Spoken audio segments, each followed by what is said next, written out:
All right, guys, what's up? Welcome to the channel. I'm stoked. I got a bunch of packages in the mail today. We're going to go ahead and jump straight into this unboxing. I'm excited to see what all's in it and what is still left to come. Got a few more things to order, but as far as the build for 2021 and the F250 with the 224s, everything should be on the way. But we're going to go ahead and jump into this unboxing, and let's get to it.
All right, so as you guys seen there, it's like a little bit of Christmas morning here on the first shipment of stuff that I've received.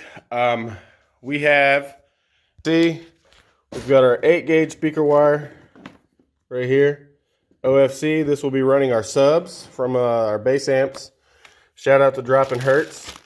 We got some primary wires so that we can run switches and remotes and things, everything matching. We've got our 12-gauge speaker wire to run the doors. And we have the holy grail of inputs. These are the Gem Machine Works dual 1/0 coppers. We have 4 sets. You may ask why we have 4 sets. I'll show you in a minute. For the mids, I went with something a little bit different. I'm trying to be as different as I can because a lot of people have done a lot of things, and I haven't seen this. So I'm giving it a try. I wanted to run PRV because I love PRV. I absolutely love PRV.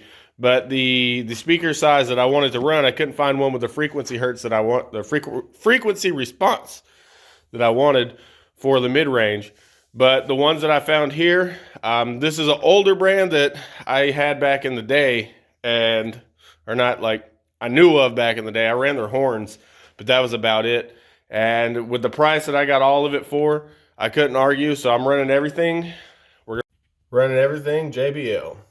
We have 4 JBL tweets.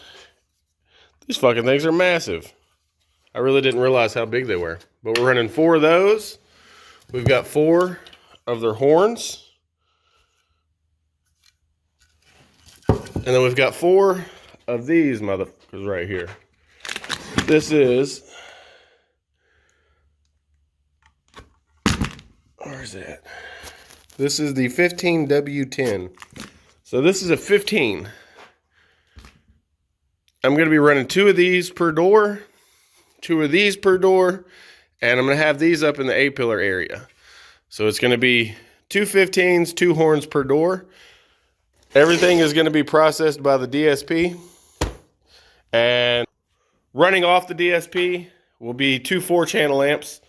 I haven't received those yet, so we won't talk about them. But I did go and pick up my bass amps. So I'll let you see what those are real quick. I'm not taking them out of the box because I done taped the box back up, trying to keep as much dirt and dust off of them as possible until it's time. Too much shit, too much shit. But we've got the Amper Audio 5000.1s. There's one and there's two. So we're going to be running a 5K per 24 in the truck. Like I said, I'm not telling you what I'm running, but I'm really matchy, so you can probably do the math here of what amps I'm going to be running on the mids and highs. But this is just the first shipment. As soon as the next load comes in, we'll be getting some more footage of me unboxing the rest. I've got wire, amps. I got a whole buttload of shit coming from Sky High. But I'm going to go price out some building materials and see how much it's going to cost me to build this big-ass enclosure. Because I have an 8-foot bed on my truck, which is 96 inches. My box is 87 inches. Gross volume of the box is roughly 75 cubes for a 6th order for the 224s. But it's going to have a playing response from 15 to 17 hertz up to like 55, 60. So as soon as I get some information as far as the design on that from Robert, I will definitely let you know. But I appreciate you guys watching. I got to go into town. I'm going to holler at you later.